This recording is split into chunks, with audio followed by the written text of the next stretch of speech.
ನಮಸ್ಕಾರ ಸ್ನೇಹಿತರೆ, ನಿಮ್ಮೆಲ್ಲರಿಗೂ ಯೋಗ ಮಾಸ್ಟರ್ ಚಾನಲ್ಗೆ ಸ್ವಾಗತ.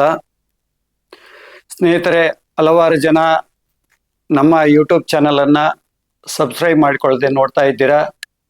ದಯವಿಟ್ಟು ಸಬ್ಸ್ಕ್ರೈಬ್ ಮಾಡಿಕೊಳ್ಳಿ.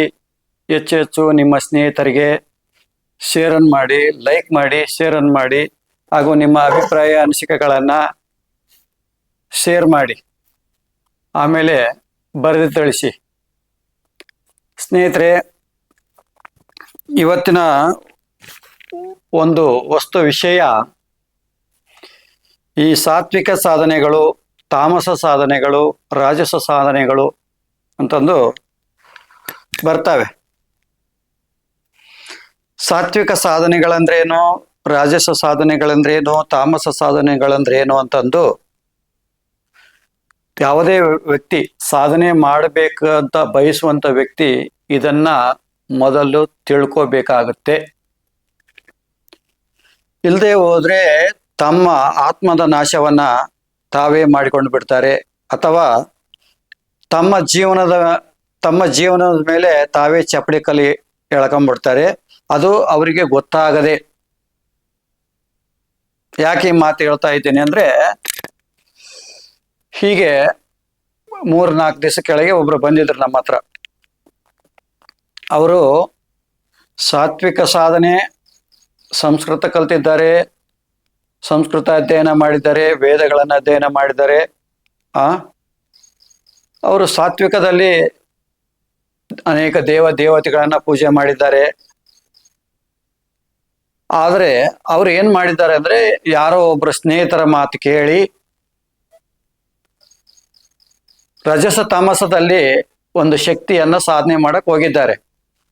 ಆ ಸ್ನೇಹಿತ ಹೇಳಿದ್ದಾನೆ, ನಾನು ನಿನ್ ಜೊತೆ ಬರ್ತೀನಿ, ಇಬ್ರು ಸಾಧನೆ ಮಾಡುವ ಅಂತಂದೇಳಿ ಇಬ್ರು ಸಾಧನೆ ಸ್ಟಾರ್ಟ್ ಮಾಡಿದ್ದಾರೆ. ಅದು ಏನಾಗಿದೆ ಅಂದ್ರೆ, ಆ ಸ್ನೇಹಿತ ಒಂದ್ ದಿವಸ ಬಂದಿದ್ದಾನೆ ಅವ್ರ ಜೊತೆ ಸಾಧನೆ ಮಾಡಕ್ಕೆ, ಮರು ದಿವಸ ಕೈ ಕೊಟ್ಟಿದ್ದಾನೆ, ಅವನು ಬರಲೇ ಇಲ್ಲ. ಇವ್ರು ಏನ್ ಮಾಡಿರಲ್ಲ, ಅವ್ನು ಬರ್ಲಿಕ್ಕಷ್ಟೊತ್ತು ನಾನು ಸಾಧನೆ ಮಾಡಿಬಿಡ್ಬೇಕು ಅಂತಂದು ಹೇಳಿ ಇವರು 48 ದಿವಸನೋ 21 ದಿವಸನೋ ಸಾಧನೆ ಮಾಡಿಬಿಟ್ಟಿದ್ದಾರೆ. ಅವರು ಆ ಶಕ್ತಿಯನ್ನ ರಜಸದಲ್ಲಿ, ತಾಮಸದಲ್ಲಿ ಕರೆದಿದ್ದಾರೆ ನೋಡಿ. ಆದ್ರೆ ಆ ಶಕ್ತಿ ಬಂದಿದ್ದು ಇವ್ರಿಗೆ ಗೊತ್ತಾಗಿದೆ. ಆದ್ರೆ ಆ ಶಕ್ತಿಯನ್ನ ಹೇಗೆ ಸ್ವೀಕಾರ ಮಾಡ್ಬೇಕು ಗೊತ್ತಾಗಿಲ್ಲ. ಅದು 1 ಸಲ ಅಲ್ಲ, 2 ಸಲ ಅಲ್ಲ, 3 ಸಲ ಬಂದಿದೆ ಶಕ್ತಿ. ಆದ್ರೆ ಆ ಶಕ್ತಿ ಸ್ವೀಕಾರ ಮಾಡೋದು ಗೊತ್ತಿಲ್ಲ. ಅಂದ್ರೆ ಇಲ್ಲಿ ಸರಿಯಾದ ಗುರುವಿನ ಮಾರ್ಗದರ್ಶನ ಇಲ್ಲ, ಗುರುಗಳಿಲ್ಲ. ಹೋಗ್ಲಿ, ಆ ಶಕ್ತಿ ಸಾಧನೆ ಬಗ್ಗೆ ಅನುಭವ ಇದೆಯಾ? ಅನುಭವನೂ ಇಲ್ಲ, ಯಾವುದೂ ಇಲ್ಲ. ಸ್ನೇಹಿತ ಹೇಳಿದ್ದಾನೆ, ಮಾಡೋಣ ಅಂತ ಹೇಳಿದ್ದಾರೆ, ಇಬ್ರು ಸಾಧನೆ ಮಾಡಿದ್ದಾರೆ. ಅವನು 1ನೇ ದಿವಸ ಬಂದಿದ್ದಾನೆ, ಆಮೇಲೆ ಕೈ ಕೊಟ್ಟಿದ್ದಾನೆ. ಇವರು ಪರಿಪೂರ್ಣ ಮಾಡಿದ್ದಾರೆ. ಆ ಶಕ್ತಿ ಬಂದಿದೆ. ಶಕ್ತಿ ಬಂದಿದ್ದನ್ನು ಸ್ವೀಕಾರ ಮಾಡೋಕ್ಕಾಗಿಲ್ಲ, ಅದು ಗೊತ್ತಾಗಿಲ್ಲ. ಆಮೇಲೆ ಏನಾಗಿದೆ, ಆಮೇಲೆ ಅವರ ಜೀವನವೆಲ್ಲ ಉಲ್ಟಾ ಪಲ್ಟಾ ಆಗಿಬಿಟ್ಟಿದೆ. ಆಮೇಲೆ ಏನಾಗಿದೆ, ಅವರ ಜೀವನ ಎಲ್ಲ ಉಲ್ಟಾ ಪಲ್ಟಾ ಆಗಿಬಿಟ್ಟಿದೆ. ಅಂದ್ರೆ ಎಲ್ಲ ಕಾರ್ಯಗಳು ಉಲ್ಟಾ ಹೊಡೆದಿದ್ದಾವೆ. ಅವ್ರು ಮಾಡುವ ಎಲ್ಲ ಕಾರ್ಯಗಳು ಉಲ್ಟಾ ಹೊಡೆದಿದ್ದಾವೆ. ಅಂದ್ರೆ ಯಾವ ಶಕ್ತಿಯನ್ನ ಇವರು ಆಹ್ವಾನ ಮಾಡಿದಾರೋ ಆ ಶಕ್ತಿ ಬಂದು 1 ಸಲ ಅಲ್ಲ, 2 ಸಲ ಅಲ್ಲ, 3 ಸಲ ಬಂದು ಕರೆದರೂ ಕೂಡ ಇವರು ಅದನ್ನು ಹೇಗೆ ಸ್ವೀಕಾರ ಮಾಡಬೇಕು ಅನ್ನೋದು ಗೊತ್ತಿಲ್ಲ, ಕೈ ಬಿಟ್ಬಿಟ್ಟಿದ್ದಾರೆ. ಎಷ್ಟೋ ವರ್ಷಗಳ ಆ ನೋವನ್ನು ಅನುಭವಿಸಿದ್ದಾರೆ. ಅದು ಎಲ್ಲ ಉಲ್ಟಾ ಮಾಡಿ ಹಾಕ್ಬಿಟ್ಟಿದೆ. ತುಂಬಾ ನೋವು ಪಟ್ಟಿದ್ದಾರೆ. ಹಾಗೆ ಅವರು ಅನೇಕ ಗುರುಗಳ ಹತ್ರ ತಿರುಗಿದ್ದಾರೆ.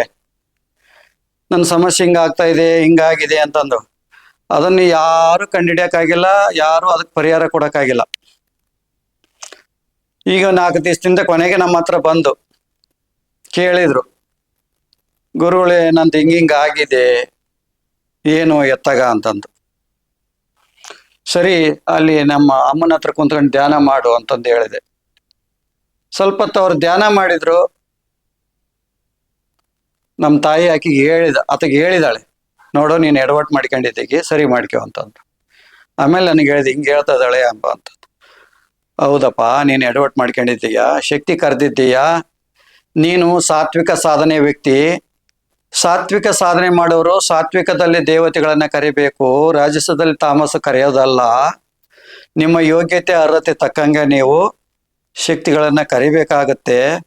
ಆ ಥರ ಮಾಡಿದ್ರೆ ಹೆಂಗೆ, ತಪ್ಪಾಗಿದೆ ಅಂತಂದು ಕ್ಷಮಿಸು ಅಂತಂದು ಹೇಳಿ ನಿಮ್ಮ ತಾಯಿ ಹತ್ರ ಪ್ರಾರ್ಥನೆ ಮಾಡಿಕೊಳ್ಳಿ ಅಂತಂದು ಹೇಳಿ ಅವ್ರಿಗೆ ಪರಿಹಾರ ಮಾರ್ಗ ಹೇಳಿ ಕಳಿಸಿದೆ. ಈ ಮಾತನ್ನ ನಾನು ನಿಮ್ಗೆ ಯಾಕೆ ಹೇಳ್ತಾ ಇದ್ದೇನೆ ಅಂದ್ರೆ, ಸ್ನೇಹಿತರೆ, ಸಾತ್ವಿಕ ಸಾಧನೆ, ರಾಜಸ ಸಾಧನೆ, ತಾಮಸ ಸಾಧನೆ ಏನು ಉದ್ದೇಶ ಇರ್ತಂದ್ರೆ, ರಾಜಸ ಸಾಧನೆಗಳು ತಾಮಸ ಸಾಧನೆಗಳು ಬೇಗ ಅಟ್ರಾಕ್ಷನ್ ಆಗ್ತವೆ, ಬೇಗ ಅಟ್ರಾಕ್ಟ್ ಮಾಡ್ತವೆ. ಅದಕ್ಕೆ ಸಾತ್ವಿಕದಲ್ಲಿರೋ ವ್ಯಕ್ತಿನೂ ಕೂಡ ಅದಕ್ಕೆ ಅಟ್ರಾಕ್ಷನ್ ಆಗಿ ಹೋಗ್ತಾನೆ. ಆ ಥರ ಹೋಗ್ಬಾರ್ದು. ಒಂದು ವೇಳೆ ಆ ಥರ ಹೋದ್ರೆ ನಿಮ್ಮ ಆತ್ಮನಾಶ ಆಗುತ್ತೆ, ನೀವು ಮಾಡಿದ ಸಾಧನೆಯ ಫಲ ಎಲ್ಲ ನಾಶ ಆಗಿ ಹೋಗುತ್ತೆ, ಶಕ್ತಿ ಎಲ್ಲ ಕಳ್ಕೊಂಡ್ಬಿಡ್ತೀರ ನೀವು. ಇಲ್ಲಿ ನೋಡಿ, ಸಾತ್ವಿಕ ಸಾಧನೆ ಅಂದ್ರೆ ಅದು ಆತ್ಮಶುದ್ಧಿ, ಆತ್ಮ ಸಂಯಮ, ಆಮೇಲೆ ಈಶ್ವರನಿಗೆ ಅರ್ಪಣೆ ಮಾಡುವಂತಹ ಒಂದು ಮನೋಭಾವನೆ, ತನ್ನನ್ನು ತಾನು ಈಶ್ವರನಿಗೆ ಅರ್ಪಣೆ ಮಾಡುವಂತಹ ಒಂದು ಮನೋಭಾವನೆಯನ್ನ ಸಾತ್ವಿಕ ಸಾಧನೆ ಮಾಡುವಂತಹ ಸಾಧಕ ಹೊಂದಿರ್ತಾನೆ. ಅಂದ್ರೆ ಅದು ಆತ್ಮದ ಸಾಧನೆಯಾಗಿರುತ್ತೆ, ತನ್ನ ಆತ್ಮಶುದ್ಧಿಯ ಸಾಧನೆ ಆಗಿರುತ್ತೆ, ಮೋಕ್ಷದ ಸಾಧನೆ ಆಗಿರುತ್ತೆ. ಇಲ್ಲಿ ಫಲದ ಆಸೆ ಕಡಿಮೆ ಇರುತ್ತೆ, ಜಪ ಧ್ಯಾನ ಸ್ವಾಧ್ಯಾಯ ಮಾಡ್ತಾ ಇರ್ತಾನೆ ಸಾತ್ವಿಕದಲ್ಲಿ. ಆಮೇಲೆ ಸತ್ಯ, ಅಹಿಂಸಾ, ದಯ, ಶೌಚ ಮತ್ತು ಇಂದ್ರಿಯ ನಿಗ್ರಹವನ್ನ ಇಲ್ಲಿ ಸಾತ್ವಿಕ ಸಾಧಕನಾದವನು ಪಾಲಿಸ್ತಾ ಇರ್ತಾನೆ.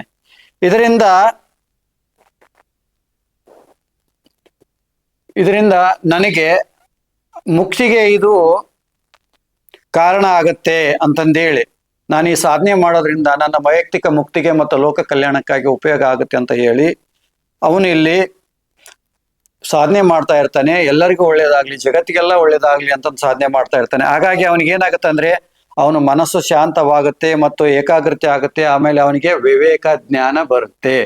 ಆಮೇಲೆ ಅವನು ಜನ್ಮಾಂತರದಲ್ಲಿ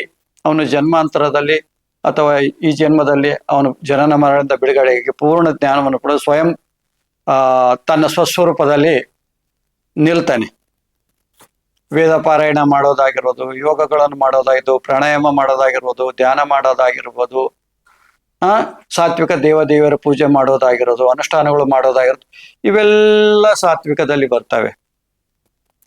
ಹಾಗೆ ರಾಜಸದವನು ಏನಂದ್ರೆ, ಅವನದು ಫಲಾಪೇಕ್ಷೆ ಇರುತ್ತೆ. ಶಕ್ತಿ, ಪ್ರತಿಷ್ಠೆ ಅಥವಾ ಸಾಧನೆಯಿಂದ ಏನನ್ನಾದರೂ ಪಡೆಯಬೇಕೆಂಬ ಉದ್ದೇಶ ಅವನಿಗೆ ಹೆಚ್ಚಿರುತ್ತೆ. ಅವನಲ್ಲಿ ರಾಜಸ ಬುದ್ಧಿ, ಅವನಿಗೆ ನಾನಿನ್ ಮಾಡಲೇಬೇಕು, ನಾನಿನ್ ಪಡಲೇಬೇಕು, ಈ ರೀತಿ ನಾನು ಹೆಸರು ಮಾಡಲೇಬೇಕು ಭೂಮಿ ಮೇಲೆ. ಆ ಒಂದು ಗುಣ ರಾಜಸದವನಿಗಿರುತ್ತೆ. ಇಂಥ ಒಂದು ಸಾಧನೆ ಮಾಡಿದ್ರೆ ನನಗೆ ವಿಶೇಷವಾದ ಶಕ್ತಿ ಸಿಗುತ್ತೆ, ಮುಂದೆ ನನಗೆ ಹೆಸರು ಕೀರ್ತಿ ಸಿಗುತ್ತೆ, ಗೌರವ ಸಿಗುತ್ತೆ, ಆ ರೀತಿ ಹೇಳಿಬಿಟ್ಟು ಧಾರ್ಮಿಕ ಆಚರಣೆಯಲ್ಲಿ ತೊಡಗ್ತಾನೆ ರಾಜಸ ಬುದ್ಧಿಯವನು. ಆಮೇಲೆ ಸಾಧನೆಯ ಫಲವನ್ನು ಪಡೆಯಲು ಅತೀವ ಪ್ರಯತ್ನ ಮತ್ತು ಆತುರಿತಾ ಇರ್ತಾನೆ. ಆ ವ್ಯಕ್ತಿ ಸಾಧನೆ ಮಾಡೋದಕ್ಕೆ, ಅದರ ಫಲ ಪಡೆಯೋದಕ್ಕೆ ಸದಾ ಆತುರದಲ್ಲಿ ಇರ್ತಾನೆ. ಅವನು ರಜಸದಲ್ಲಿ ಇರ್ತಾನೆ ಆ ವ್ಯಕ್ತಿ. ಅಂದ್ರೆ ಫಲದಲ್ಲಿ ಉತ್ಸಾಹ ಮತ್ತು ಕ್ರಿಯಾಶಕ್ತಿ ಹೆಚ್ಚುವುದು, ಆದರೆ ಫಲ ಸಿದ್ಧಿಸಿದರೆ ಅಶಾಂತಿ, ನಿರಾಶೆ, ಅಹಂಕಾರ ಉಂಟಾಗುತ್ತೆ. ಅವನಿಗೆ ಆ ಸಾಧನೆ ಏನಾದರೂ ಆ ಒಂದು ಸಾಧನೆ ಸಿದ್ಧಿ ಆದ್ಮೇಲೆ ಅವನಿಗೆ ಅಶಾಂತಿ ಇರುತ್ತೆ, ಆಮೇಲೆ ಅವನಿಗೆ ನಿರಾಸೆ ಇರುತ್ತೆ, ಆಮೇಲೆ ಅಹಂಕಾರನೂ ಉಂಟಾಗಿರುತ್ತೆ ಅವನಲ್ಲಿ. ಯಾರಿಗೆ? ರಾಜಸ ಸಾಧನೆ ಮಾಡುವಂಥ ವ್ಯಕ್ತಿಯಲ್ಲಿ. ಆಮೇಲೆ ತಾಮಸ ಸಾಧನೆ ಮಾಡುವಂಥವನು ಅಂದ್ರೆ, ತಾಮಸ ಸಾಧನೆ ಅಂದ್ರೆ ಅಜ್ಞಾನ, ಹಠ, ಭಯ, ಹಾನಿಕಾರಕ, ಅಸಂಯಮ ಅಥವಾ ತಪ್ಪಾದ ನಂಬಿಕೆಗಳನ್ನ ಪ್ರಧಾನವಾಗಿರುವಂಥದ್ದು. ಅಂದ್ರೆ ಉದಾಹರಣೆ ಹೇಳ್ಬೇಕಂದ್ರೆ, ಮತ್ತೊಬ್ಬರಿಗೆ ಹಾನಿಯಾಗಲಿ ಎಂಬ ಉದ್ದೇಶದಿಂದ ಯಾವುದೇ ಒಂದು ವಿದ್ಯೆಯನ್ನು ಕಲಿಯುವಂಥದ್ದು, ಆಚರಣೆ ಮಾಡುವಂಥದ್ದು, ಪ್ರಯೋಗಗಳನ್ನು ಮಾಡುವಂಥದ್ದು. ತಾಮಸ ಗಣದಲ್ಲಿರೋನು ಈ ಕೆಲಸ ಮಾಡ್ತಾನೆ. ಆದರೆ ದೇಹಕ್ಕೆ ಅನಗತ್ಯವಾಗಿ ಹಿಂಸೆ ಕೊಡುವುದು, ತನ್ನ ದೇಹಕ್ಕೆ ಅಗತ್ಯ ಇಲ್ಲದೆ ಇರುವಂತ ಅನಗತ್ಯ ಹಿಂಸೆ ಕೊಡ್ತಾನೆ. ಆಮೇಲೆ ವಿವೇಕವಿಲ್ಲದೆ, ಅರ್ಥ ತಿಳಿಯದೆ ಅಪಾಯಕಾರಿ ಆಚರಣೆಗಳನ್ನ ಅನುಸರಿಸುವಂತವನು, ಭಯ ಅಥವಾ ಮೂಢನಂಬಿಕೆಯ ಆಧಾರದ ಮೇಲೆ ಸಾಧನೆ ಮಾಡುವಂತವನು. ಇವನು ಮನಸ್ಸಿನಲ್ಲಿ ಭಯ ಇರುತ್ತೆ, ಗೊಂದಲ ಇರುತ್ತೆ, ಆಮೇಲೆ ಅಸಮತೋಲನ ಅಥವಾ ದುಷ್ಪರಿಣಾಮಗಳು ಹೆಚ್ಚಾಗಬಹುದು. ನೋಡಿ, ಇವನಲ್ಲಿ ಅಸಮತೋಲನ ಇರುತ್ತೆ ಶರೀರದಲ್ಲಿ, ಅವನ ವಿಚಾರಧಾರೆಗಳಲ್ಲಿ. ಸಂಕ್ಷಿಪ್ತ ಹೇಳ್ಬೇಕಂದ್ರೆ ಸಾತ್ವಿಕ ತನ್ನ ಒಳಗಿನ ಶುದ್ಧಿಗಾಗಿ ಸಾಧನೆ, ಸಾತ್ವಿಕ ಸಾಧನೆ ತನ್ನ ಒಳಗಿನ ತನ್ನ ಆತ್ಮದ ಶುದ್ಧಿಗಾಗಿ ಸಾಧನೆ. ಆದರೆ ರಾಜಸ ನನಗೆ ಒಂದು ಫಲ, ಶಕ್ತಿ, ಯಶಸ್ಸು ಬೇಕಂತ ಮಾಡುವಂತ ಸಾಧನೆ. ತಾಮಸ ಅಂದ್ರೆ ಅಜ್ಞಾನ, ಹಠ ಅಥವಾ ಹಾನಿಕಾರಕ ಉದ್ದೇಶದಿಂದ ಮಾಡುವಂತ ಸಾಧನೆ. ಈ ರೀತಿ 3 ಸಾಧನೆಗಳನ್ನ ನಾವು ಕಾಣ್ತೀವಿ. ಇಲ್ಲಿ ಯಾರ್ಯಾರು ಯಾವ ಸಾಧನೆಯನ್ನ ಮಾಡಬೇಕು ಅಂತ ಹೇಳೋರು ಯಾರು? ನಾವೇ ನಿರ್ಧಾರ ಮಾಡಿಬಿಡಕ್ ಆಗತ್ತಾ? ಆ ಜ್ಞಾನ ನಮ್ಮಲ್ಲಿ ಇರುತ್ತಾ? ಆಯ್ತು, ನಿಮ್ಮಲ್ಲಿ ಆ ಜ್ಞಾನ ಇದ್ರೆ, ಪರಿಪೂರ್ಣವಾದ ಜ್ಞಾನ ಇದ್ರೆ ನೀವೇ ಸ್ವತಃ ಗುರು ಇಲ್ಲದೆ ಮಾಡಿಕೊಳ್ಳಬಹುದು. ಆದರೆ ಅದರಿಂದ ಬರುವಂತಹ ಲಾಭ ನಷ್ಟಗಳಿಗೆ ಅದರ ಭಾರವನ್ನ ನೀವೇ ಹೊರಬೇಕಾಗತ್ತೆ. ಅದರ ಬರುವಂತ ಪ್ರತಿಫಲ ನೀವೇ ಅನುಭವಿಸ್ಬೇಕಾಗತ್ತೆ. ಆದರೆ ಪ್ರತಿಯೊಂದು ಯಾವುದೇ ಸಾಧನೆ ಮಾಡಬೇಕಾದ್ರೆ ಒಬ್ಬ ಗುರು ಬೇಕೇ ಬೇಕು. ಗುರುವಿಲ್ಲದೆ ಯಾವುದೇ ಸಾಧನೆಯನ್ನ ಮಾಡ್ಕೋಬಾರದು. ಎಷ್ಟೋ ಜನ ಇದ್ದಾರೆ ಹೀಗೆ ತಮ್ಮ ತಿಳಿದಾಗೆ ಪುಸ್ತಕ ಓದಿ, ಯೂಟ್ಯೂಬ್ಗಳು ನೋಡ್ಕೊಂಡು, ಆ ಮಂತ್ರಗಳು ತಗೊಂಡು ಅದರಲ್ಲಿ ಹೇಳಿಬಿಟ್ಟಿರ್ತಾರೆ, ಹೋಗಿ ರಾತ್ರಿ ಹೋಗಿ ಸಾಧನೆ ಮಾಡಿಕೊಂಡು ಎಷ್ಟೋ ಜನ ಪ್ರಾಣ ಕಳ್ಕೊಂಡವರು ಇದ್ದಾರೆ. ಆಮೇಲೆ ಎಷ್ಟೋ ಜನ ಹೀಗೆ ಹಿಂಸೆ, ಆ ಒಂದು ಶಕ್ತಿ ಬಂದಿರುತ್ತೆ, ಅದನ್ನು ಸ್ವೀಕಾರ ಮಾಡೋದು ಗೊತ್ತಿರೋದಿಲ್ಲ, ವಿಧಿ ನಿಯಮಗಳು ಗೊತ್ತಿರೋದಿಲ್ಲ, ಕ್ರಿಯಾಚರಣೆಗಳು ಗೊತ್ತಿರಲ್ಲ, ಎಲ್ಲ ಎಡವಟ್ಟು ಮಾಡ್ಕೊಂಡು ತಾವು ಹಾಳಾಗೋದ್ರ ಜೊತೆಗೆ ತಮ್ಮ ಕುಟುಂಬನೂ ನಾಶ ಮಾಡ್ಕೊಂತಾರೆ. ಈ ರೀತಿಯಾದಂತಹ ಆಗುವಂತ ಚಾನ್ಸಸ್ ತುಂಬಾ ಇರುತ್ತೆ. ಯಾಕಂದ್ರೆ ಇದನ್ನ ನಾನು ಸುಮ್ಮನೆ ಹೇಳ್ತಾ ಇಲ್ಲ, ತುಂಬಾ ಜನ ನಾನು ಫೋನ್ ಮಾಡ್ತಾ ಇರ್ತಾರೆ, ಅವರ ಅನುಭವಗಳನ್ನ ನನಗೆ ಹೇಳ್ತಾ ಇರ್ತಾರೆ. ಅವ್ರಿಗೆ ಆದಂತ ಕಷ್ಟ, ಸುಖ, ನೋವು, ನಲಿವು ಎಲ್ಲ ಹೇಳ್ತಾ ಇರ್ತಾರೆ. ನೋಡಿ, ಇವತ್ತು ಸಾತ್ವಿಕ ಸಾಧನೆಯಲ್ಲಿ ಹೋದ್ರೆ ಯಾವುದೇ ರೀತಿಯಾದ್ರೂ ಭಗವಂತ ನಿಮ್ಮನ್ನು ಕಾಪಾಡ್ತಾನೆ. ಯಾವುದೋ ರೂಪದಲ್ಲಿ ಭಗವಂತ ಬಂದು ನಿಮ್ಮ ಕಷ್ಟದಲ್ಲಿ ಕೈ ಹಿಡಿತಾನೆ. ನಿಮ್ಗೆ ಜೀವನದಲ್ಲಿ ಏನ್ ಬೇಕೋ ಅದು ಸಿಕ್ಕೇ ಸಿಗತ್ತೆ. ಆದ್ರೆ ನಿಮಗೆ ಅದು ಏನ್ ಗೊತ್ತಾ, ಪ್ರಾರಬ್ಧ ಅನುಸಾರವಾಗಿ ಸಿಗ್ತಾ ಇರುತ್ತೆ. ಪೂರ್ವ ಜನ್ಮದಲ್ಲಿ ನೀವು ಏನ್ ಮಾಡಿದರೋ ಅದರ ಅನುಸಾರವಾಗಿ ನಿಮ್ಗೆ ಫಲಗಳು ಸಿಗ್ತಾ ಇರ್ತವೆ. ನಾನು ಒಂದೇ ಸಲ ಶ್ರೀಮಂತನಾಗಬೇಕು, ನಾನು ಒಂದೇ ಸಲ ಹೆಸರು ಕೀರ್ತಿ ಮಾಡಬೇಕು ಅಂತಂದು ರಾಜಸ ತಾಮಸ ಸಾಧನೆಗಳಿಗೆ ಹೋದ್ರೆ ನೀವು ನಿಮ್ಮ ಆತ್ಮವನ್ನು ನಾಶ ಮಾಡಿಕೊಳ್ಳುವುದರ ಜೊತೆಗೆ ಇಡೀ ನಿಮ್ಮ ಜೀವನವನ್ನೇ ನಾಶ ಮಾಡಿಕೊಂಡು ಬಿಡ್ತೀರಾ. ಅದಕ್ಕೋಸ್ಕರ ತುಂಬಾ ಎಚ್ಚರವಾಗಿರಬೇಕು. ಈಗ ಅಘೋರಿಗಳು ಮಾರ್ಗ ಅಂತ ಇದೆ. ಅಘೋರಿಗಳು ಮಾರ್ಗದಲ್ಲಿಯೂ ಕೂಡ ನಾವು ಸಾತ್ವಿಕ ಇಂದ ಹೋಗಿ ಗುರಿಯನ್ನ ಮುಟ್ಟಬಹುದು. ಅಘೋರಿ ಮಾರ್ಗದಿಂದನೂ ಕೂಡ ನಾವು ಆತ್ಮಜ್ಞಾನ ಪಡ್ಕೊಳ್ಳುವಂಥದ್ದು, ಗುರಿಯನ್ನ ಮುಟ್ಟುವಂಥದ್ದು, ಮೋಕ್ಷದ ಗುರಿಯನ್ನ ಮಾಡಬಹುದು. ಆದರೆ ಅದು ಎಷ್ಟು ಕಠಿಣವಾಗಿರುತ್ತೆ ಅಂದ್ರೆ ಬೋಲು ಕಠಿಣವಾಗಿರುತ್ತೆ. ಸಾಮಾನ್ಯ ವ್ಯಕ್ತಿಯಿಂದ ಆ ಮಾರ್ಗದಲ್ಲಿ ಹೋಗಿ ಗುರಿ ಮುಟ್ಟೋದು ಅಷ್ಟು ಸುಲಭ ಇರೋದಿಲ್ಲ. ಅವರು ಭೂತ ಪ್ರೇತಗಳ ಸಾಧನೆಗಳನ್ನ ಮಾಡ್ತಾರೆ, ಬ್ರೇತಾಳ, ಬ್ರಹ್ಮ, ರಾಕ್ಷಸ ಎಲ್ಲವನ್ನ ವಶ ಮಾಡಿಕೊಂತಾರೆ. ಅವುಗಳನ್ನ ವಶ ಮಾಡಿಕೊಂಡು ಅವುಗಳ ಮೂಲಕ ಅವರು ಮುಕ್ತಿಯನ್ನು ಪಡ್ಕೊಂತಾರೆ. ಅವುಗಳ ಮೂಲಕನೇ ಅವರು ಮುಕ್ತಿಯನ್ನು ಪಡ್ಕೊಂತಾರೆ. ಎಲ್ಲರೂ ಪಡ್ಕೊಂತಾರ ಅಂದ್ರೆ ಎಲ್ಲರೂ ಕೈಲಿ ಆಗೋದಿಲ್ಲ. ಯಾಕಂದ್ರೆ ಕೆಲವು ಜನ ಏನ್ ಮಾಡ್ಬಿಡ್ತಾರೆ ಅಂತ ಭೂತ ಪ್ರೇತಗಳನ್ನ ವಶ ಮಾಡ್ಕೊಂಡ್ಬಿಟ್ಟು ಜನಗಳ ಸಮಸ್ಯೆ ಸರಿ ಮಾಡೋದು, ಅವರಿಗೆ ಚಮತ್ಕಾರ ತೋರಿಸೋದು, ಅವರಿಂದ ದುಡ್ಡನ್ನು ಪಡ್ಕೊಳೋದು, ಹೀಗೆ ಅದರಿಂದ ಹೊಂಟು ಬಿಡ್ತಾರೆ. ಅವರ ಉದ್ದೇಶ ಮೋಕ್ಷ ಆಗಿರುತ್ತೆ. ಆದ್ರೆ ಅವರು ಕಾಲಾಂತರದಲ್ಲಿ ಅಡ್ಡದಾರಿ ಹಿಡ್ಕೊಂಡು ಹೋಗ್ಬಿಡ್ತಾರೆ. ಅದು ಅಘೋರಿ ಮಾರ್ಗ ಎಂಬುದು ತಾಮಸ ಮಾರ್ಗ. ಆ ತಾಮಸ ಮಾರ್ಗದಲ್ಲಿಯೂ ಕೂಡ ಮುಕ್ತಿ ಅಸಂಭವ ಅಂತ ಹೇಳಕ್ ಆಗೋದಿಲ್ಲ, ಸಂಭವ ಇದೆ. ಆದ್ರೆ ಯಾವನೋ ಒಬ್ಬ ಧೀರನಿಗೆ ಮಾತ್ರ ಆ ಮಾರ್ಗದಲ್ಲಿ ಹೋಗಕ್ ಸಾಧ್ಯ, ಎಲ್ಲರಿಗೂ ಅಲ್ಲ. ಅದಕ್ಕೆ ಸಾತ್ವಿಕ ಮಾರ್ಗದಲ್ಲಿ ಹೋಗಬೇಕು. ಸಾತ್ವಿಕ ಮಾರ್ಗದಲ್ಲಿಯೂ ಕೂಡ ಗುರುವಿನ ಮಾರ್ಗದರ್ಶನದಲ್ಲಿ ಹೋಗ್ಬೇಕು. ಗುರುವಿನ ಮಾರ್ಗದರ್ಶನ ಇಲ್ಲದೆ ಹೋದ್ರೂ ಕೂಡ ನಿಮ್ಗೆ ತೊಂದರೆ ಏನು ಇರೋದಿಲ್ಲ, ಆದ್ರೆ ಗುರಿ ಮುಟ್ಟೋದಿಲ್ಲ. ಇಷ್ಟು ವರ್ಷಗಳು ಜನ್ಮಗಳು ತಗೊಂತೆ, ಅಷ್ಟೇ ಬಿಟ್ರೆ ಅಪಾಯ ಆಗೋದಿಲ್ಲ. ಯಾರು ರಾಜಸ ತಾಮಸ ಸಾಧನೆಯಲ್ಲಿ ಹೋಗ್ತಾರೋ, ಗುರು ಇಲ್ಲದೆ ಹೋಗ್ತಾರೋ ಅಂತವರಿಗೆ ಅಪಾಯ ಕಟ್ಟಿಟ್ಟ ಬುತ್ತಿ. ಇಲ್ಲಿ ಸಾತ್ವಿಕ ಸಾಧನೆಯಲ್ಲಿ ಹೋಗುವಾಗ ಯಮ ನಿಯಮಗಳನ್ನ ಸರಿಯಾಗಿ ಪಾಲನೆ ಮಾಡಬೇಕು. ಆಮೇಲೆ ಆಸನ ಸಿದ್ಧಿ ಮಾಡ್ಕೋಬೇಕು. ಪ್ರಾಣಾಯಾಮ, ಗುರುವಿನ ಮಾರ್ಗದಲ್ಲಿ ಪ್ರಾಣಾಯಾಮ ಸಾಧನೆ ಮಾಡಬೇಕು. ಪ್ರತ್ಯಾಹಾರ ಅಂದ್ರೆ ಇಂದ್ರಿಯಗಳನ್ನ ತನ್ನೊಳಗೆ ಅಂತರ್ಮುಖ ಮಾಡ್ಕೋಬೇಕು. ಆಮೇಲೆ ಧಾರಣ ಮಾಡಿ ಧ್ಯಾನ ಮಾಡಿ ಸಮಾಧಿಯನ್ನ ಅನುಭವಿಸ್ಬೇಕು. ಇದು ಸಾತ್ವಿಕ ಮಾರ್ಗದಲ್ಲಿ ಹೋಗುವಂತ ಮಾರ್ಗ, ರಾಜಯೋಗ ಮಾರ್ಗ. ಇದನ್ನು ನಾವು ನಿಮಗೆ ಕಲಿಸ್ತಾ ಇರೋದು. ಭಕ್ತಿ ಮಾರ್ಗನೂ ಇದೆ, ಕರ್ಮ ಮಾರ್ಗನೂ ಇದೆ, ಜ್ಞಾನ ಮಾರ್ಗನೂ ಇದೆ. ನೇತಿ ಇದಲ್ಲ ಅಂತದ್ದು ಚಿಂತನೆ ಮಾಡ್ತಾ ಹೋಗುವಂಥದ್ದು ಜ್ಞಾನ ಮಾರ್ಗ. ಅದು ಎಷ್ಟೋ ಜನ್ಮಗಳು ತಗೊಳುತ್ತೆ, ಅಷ್ಟು ಸುಲಭವಾಗಿ ಅದು ಸಿದ್ಧಿಸುವಂಥದ್ದಲ್ಲ. ಪುಸ್ತಕದಲ್ಲಿ ಇರೋದನ್ನ ಕಂಠಪಾಠ ಮಾಡಿ ಹೊರಗಡೆ ಭಾಷಣ ಮಾಡ್ಬೋದು, ಆದ್ರೆ ಅದು ಸಿದ್ಧಿಯಾಗಿ ಅನುಭವಕ್ಕೆ ಬರೋದು ತುಂಬಾ ಕಷ್ಟ ಇದೆ. ಹೆಚ್ಚು ಜನ ಭಕ್ತಿ ಮಾರ್ಗದಲ್ಲಿ ನಮ್ಮ ಭಾರತ ದೇಶದಲ್ಲಿ ಹೋಗುವಂಥವ್ರು ಇದ್ದಾರೆ. ಅವರು ಒಂದಾನೊಂದು ಜನ್ಮದಲ್ಲಿ ಮುಂದೆ ಅವರು ಕೂಡ ಯೋಗ ಮಾರ್ಗಕ್ಕೆ ಬಂದು ಮುಕ್ತಿಯನ್ನ ಪಡ್ಕೊಂತಾರೆ, ಅಥವಾ ಭಕ್ತಿ ಮಾರ್ಗದಲ್ಲಿ ಮುಂದೆ ಗುರಿಯನ್ನ ಪಡ್ಕೋಬಹುದು. ಭಕ್ತಿ ಮಾರ್ಗದಿಂದ, ರಾಜ ಮಾರ್ಗದಿಂದ, ಆಮೇಲೆ ಜ್ಞಾನ ಮಾರ್ಗದಿಂದ ಮತ್ತು ಯೋಗ ಮಾರ್ಗದಿಂದ ಕೂಡ ನಾವು ಮುಕ್ತಿಯನ್ನ ಪಡ್ಕೋಬಹುದು. ಎಲ್ಲವೂ ಸತ್ಯ. ಆದ್ರೆ ಹೋಗುವ ಮಾರ್ಗಗಳು ಸಮಯ ತಗೊಳ್ತವೆ, ಬೇರೆ ಬೇರೆ ದಾರಿ ಆದ್ರೂ ಗುರಿ ಒಂದೇ ಆಗಿರುತ್ತೆ. ಜನ್ಮಾಂತರ ತಗೋಬಹುದು, ವರ್ಷಗಳು ತಗೋಬಹುದು. ಎಲ್ಲವೂ ಸತ್ಯ. ಇದಂ ಮಿಥ್ಯಂ ಅಂತೂ ಇದು ಹೀಗೆ ಅಂತ ಹೇಳಕ್ ಆಗೋದಿಲ್ಲ. ಎಲ್ಲವೂ ಮಾರ್ಗಗಳು ಸತ್ಯನೇ. ಆದರೆ ರಾಜಸ ತಾಮಸ ಸಾಧನೆಯಲ್ಲಿ ಹೋಗುವಂತ ಸಾಧಕರು ತುಂಬಾ ಎಚ್ಚರಿಕೆಯಿಂದ ಇರಬೇಕು. ಸ್ವಲ್ಪ ಏನಾದ್ರು ಎಡವಟ್ಟಾದ್ರೆ ಆ ಜನ್ಮನ ನಾಶ, ಆ ಆತ್ಮನೇ ನಾಶ ಆಗಿ ಹೋಗುತ್ತೆ. ಅದನ್ನ ನೀವೆಲ್ಲ ಕೂಡ ಚೆನ್ನಾಗಿ ತಿಳ್ಕೊಂಡಿರ್ಬೇಕು. ಈಗ ನಾವು ಕುಂಡಲಿನಿ ರಾಜಯೋಗವನ್ನ ಕಲಿಸ್ತೀವಿ. ಕುಂಡಲಿನಿ ರಾಜಯೋಗವನ್ನ ಕಲಿಸಿದ ನಂತರ ನಾವು ನಿಮಗೆ ಸಾತ್ವಿಕ ಸಾಧನೆಗಳನ್ನ, ಸಾತ್ವಿಕದಲ್ಲಿ ದೇವತೆಗಳನ್ನ ಸಿದ್ಧಿ ಮಾಡಿಕೊಳ್ಳೋದನ್ನ ನಾವು ಕಂಪಲ್ಸರಿಯಾಗಿ ಕಲಿಸ್ತೀವಿ ಕುಂಡಲಿನಿ ರಾಜಯೋಗ ಮುಗಿದ ಮೇಲೆ.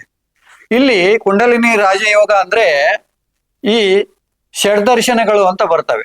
ಷಡ್ದರ್ಶನಗಳಂದ್ರೆ ಸಾಂಖ್ಯ, ಆಮೇಲೆ ವೈಶೇಷಿಕ, ನ್ಯಾಯ, ತರ್ಕ, ನ್ಯಾಯ, ಆಮೇಲೆ ಯೋಗ, ಆಮೇಲೆ ಪೂರ್ವ ಮೀಮಾಂಸಾ, ಉತ್ತರ ಮೀಮಾಂಸಾ,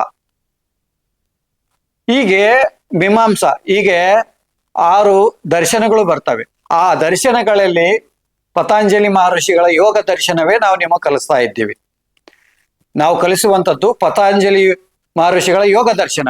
ಇವು 5 ಕೂಡ ಥೇರಿ ಆದ್ರೆ, ಈ ಪತಂಜಲಿ ದರ್ಶನ ಏನಿದೆ ಇದು ಪ್ರಾಕ್ಟಿಕಲ್, ನಿಮ್ಗೆ ಪ್ರಾಕ್ಟಿಕಲ್ ಆಗಿ ಅನುಭವ ಮಾಡಿಕೊಡುತ್ತೆ. ಭಕ್ತಿ, ಕರ್ಮ, ಜ್ಞಾನದಲ್ಲಿ ಇವೆಲ್ಲ ಥೇರಿಗಳಾದ್ರೆ, ಆಮೇಲೆ ವೈಶೇಷಿಕ, ಸಾಂಖ್ಯ, ತರ್ಕ ಇವೆಲ್ಲ ಥೇರಿಗಳಾದ್ರೆ, ವೇದಾಂತನು ಥೇರಿ ಆದ್ರೆ ನಿಮಗೆ ಪ್ರಾಕ್ಟಿಕಲ್ ಆಗಿ ಆ ಅನುಭವವನ್ನ ರಾಜಯೋಗ ಮಾಡಿಕೊಡುತ್ತೆ 6 ತಿಂಗಳ ವರ್ಷದಲ್ಲಿ.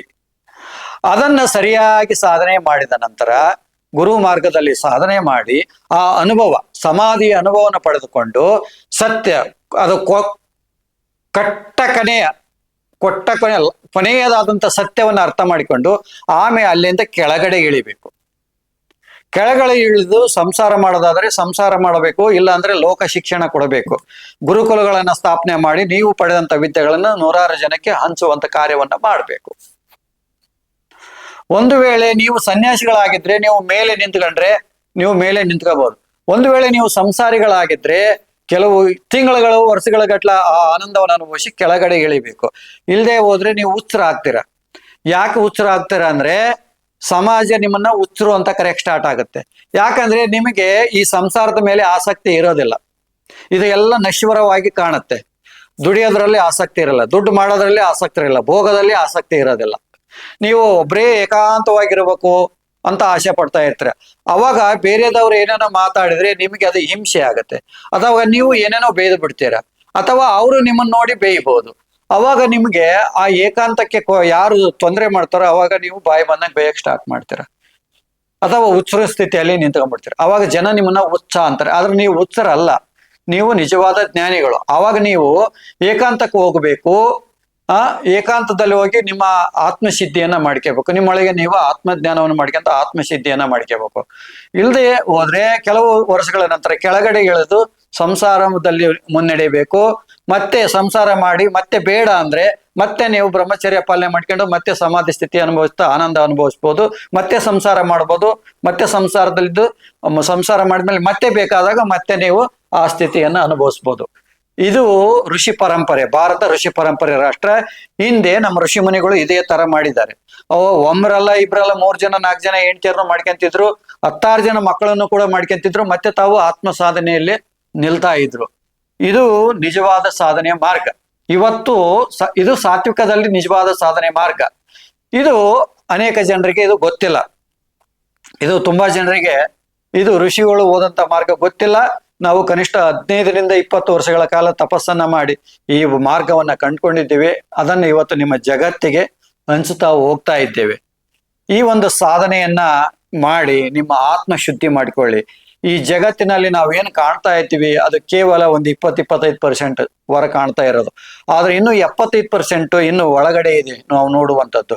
ಕಣ್ಣಿಗೆ ಕಾಣದೇ ಇರುವಂಥದ್ದು, ನಮಗೆ ಗೋಚರವಾಗದೇ ಇರುವಂಥದ್ದು ಇನ್ನೂ ಬಹಳ ಇದೆ. ಅದನ್ನೆಲ್ಲ ಅನುಭವಿಸ್ಬೇಕಂದ್ರೆ ಅಂತರ್ಮುಖ ಆಗ್ಬೇಕು. ನಮ್ಮೊಳಗೆ ನಾವು ಇಳಿಬೇಕು. ನಾವು ಪರಿಪೂರ್ಣರಾಗದೆ ಒಳಗಡೆ ಇರೋದು, ಈ ಜಗತ್ತಿನ ಹೊರಗಡೆ ಇರೋದು ಯಾವುದು ತಿಳಿಯೋದಿಲ್ಲ.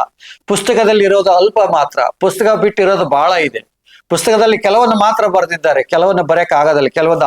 ಕೆಲವೊಂದು ಅನುಭವಗಳನ್ನ ಅಲ್ಲಿ ಬರೆದಿಡಕ್ ಆಗೋದಿಲ್ಲ. ಮಾರ್ಗಗಳನ್ನ ಅವ್ರಿಗೆ ತೋಚಿದಷ್ಟು ಬರೆದಿಟ್ಟಿದ್ದಾರೆ. ಕೇವಲ ಪುಸ್ತಕದಿಂದ ಹೋಗೋದಲ್ಲ, ನೀವು ಸ್ವಂತ ಸಾಧನೆ ಮಾಡ್ಕೊಂಡು ಅನುಭವ ಮಾಡ್ಕೋಬೇಕು. ಅದನ್ನ ಹಲವಾರು ಜನಕ್ಕೆ ಮಾರ್ಗದರ್ಶನ ಮಾಡಬೇಕು ಅಂತ ಹೇಳ್ತಾ, ಯಾರಿಗೆ ಕುಂಡಲಿ ರಾಜಯೋಗ ಸಾಧನೆ ಮಾಡೋ ಆಸಕ್ತಿ ಇದೆ ಅಂತವ್ರು ಡಿಸ್ಪ್ಲೇ ಆಗುತ್ತಿರೋ ಫೋನ್ ನಂಬರ್ಗೆ ಫೋನ್ ಮಾಡಿಬಿಟ್ಟು ದೀಕ್ಷೆ ತಗೊಂಡು ನಿಮ್ಮ ಮನೆಯಲ್ಲೇ ನೀವು ಸಾಧನೆ ಮಾಡ್ಬೋದು. ಆ ಭಗವಂತನನ್ನ ನಿಮ್ಮ ಮನೆಯಲ್ಲೇ ಕುಂತ್ಕೊಂಡು ಕಾಣ್ಬೋದಾಗಿರುತ್ತೆ. ಆಮೇಲೆ ಹೊರಗಡೆ ಇಲ್ಲಿ ಹೋಗೋ ಅವಶ್ಯಕತೆ ಇಲ್ಲ ಭಗವಂತನ ಪಡೆಯಕ್ಕೆ. ನಿಮ್ಮ ಮನೆಯಲ್ಲೇ ನೀವು ಕುಂತ್ಕೊಂಡು ಸಾಧನೆ ಮಾಡಿ ನಿಮ್ಮ ಆತ್ಮವನ್ನು ಶುದ್ಧಿ ಮಾಡಿಕೊಳ್ಳಿ, ಸತ್ಯವನ್ನ ಸಾಕ್ಷಾತ್ಕಾರ ಮಾಡಿಕೊಳ್ಳಿ. ಹಾಗೆ ನಿಮ್ಮ ಮಕ್ಕಳನ್ನ ಹೆಚ್ಚು ಗುರುಕುಲಗಳಿಗೆ ಸೇರಿಸಿ, ಆಮೇಲೆ ನಿಮ್ಮ ಮಕ್ಕಳಿಗೆ ರಾಮಾಯಣ, ಮಹಾಭಾರತ, ಭಗವದ್ಗೀತೆ, ಉಪನಿಷತ್ತು, ವೇದಗಳನ್ನ ಕಲಿಸಿ ಅವರಲ್ಲಿ ಕೂಡ ಒಂದು ಆತ್ಮಜ್ಞಾನ, ಅವರ ಆತ್ಮವು ಕೂಡ ಉದ್ಧಾರ ಮಾಡೋದಕ್ಕೆ ನೀವು ಸಹಾಯ ಮಾಡಿ ಅಂತ ಹೇಳ್ತಾ ಇವತ್ತಿಗೆ ನನ್ನ ವಿಡಿಯೋ ಮುಗಿಸ್ತಾ ಇದ್ದೇನೆ. ನಮಸ್ಕಾರ ಸ್ನೇಹಿತರೆ.